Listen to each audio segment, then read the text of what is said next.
tunafanya kazi kidigitali pia, na tumefunga mitambo ya kuweza kuwasiliana na mikoa na wilaya, au mikoa kuwasiliana, wilaya kuwasiliana, ili kurahisisha utendaji wa kazi.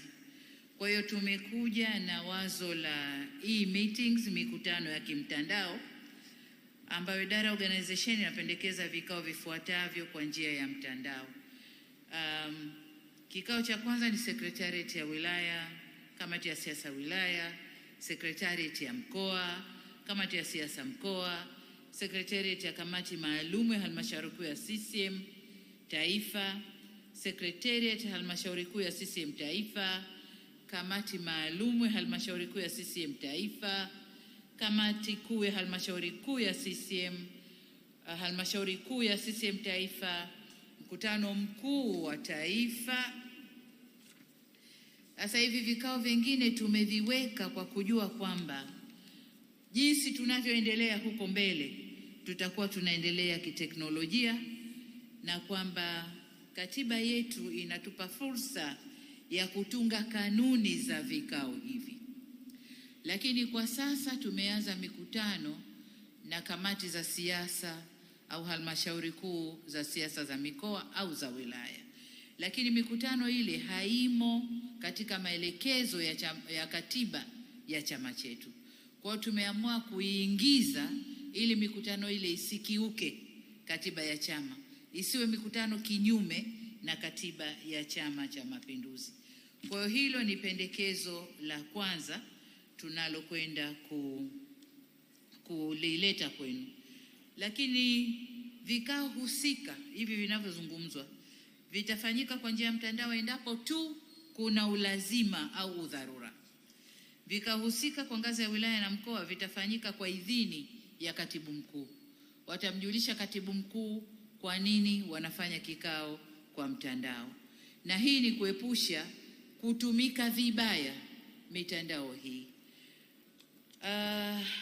Hilo ni swala la kwanza. Lakini swala la pili ni swala la baraza la wadhamini. Sheria ya vyama vya siasa sura ya 258 rejeo la 2019 imetutaka idadi ya mabaraza ya wadhamini wa vyama vya siasa iwe namba isiyogawanyika kwa 2, yaani iwe 3, 5, 7, 9, 11.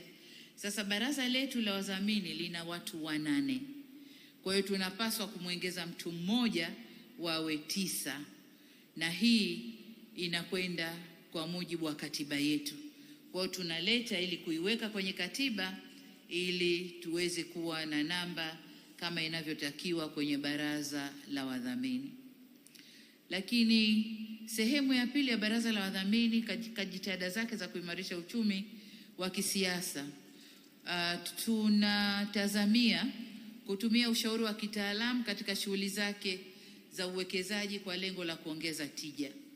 Kama mnavyojua, chama chetu sasa hivi tunazipa nguvu kubwa kampuni zetu za chama ili ziweze kuzalisha kwa manufaa ya chama. Tunajielekeza zaidi kwenye uwekezaji na uchumi. Kwa maana hiyo, kwa mtazamo huu, ni wakati muhimu wa baraza la wadhamini kuiona, kujiridhisha na kutoa maelekezo kwa miradi itakayobuniwa na ngazi za mikoa na taasisi nyingine kwa manufaa ya chama. Katika kutekeleza jukumu hilo, baraza la wadhamini la Chama cha Mapinduzi litatoa idhini kwa maandishi. Katiba inavyosomeka sasa, baraza la wadhamini litatoa idhini, haikusemwa au itakasimu, imeandikwa itakasimu madaraka hayo kwa kamati za siasa. Sasa ile imechukuliwa kwamba ni automatic. Kamati za siasa mikoa huko wakiwa na miradi wanamaliza kila kitu bila kuja kwa baraza la wadhamini. Kwa hiyo sasa tunaweka neno kwa maandishi, hilo tu basi. Maneno mengine mantiki iko vile vile. Watakasimu kwa maandishi. Hii ina maana kamati za siasa sasa bidi ziombe ruhusa kwa baraza la wadhamini na wajibiwe kwa maandishi. Kwa marekebisho matatu ni hayo. La kwanza la mikutano kidigitali, La pili, namba ya baraza la wadhamini, na ya tatu ni kwamba kukasimiwa yale madaraka ya miradi ni kwa maandishi. Waheshimiwa wajumbe wa mkutano mkuu, hayo ndio marekebisho tunayoyawasilisha na kuomba ridhaa ya wajumbe wa mkutano mkuu. Ridhaa imetolewa? Ridhaa imetolewa?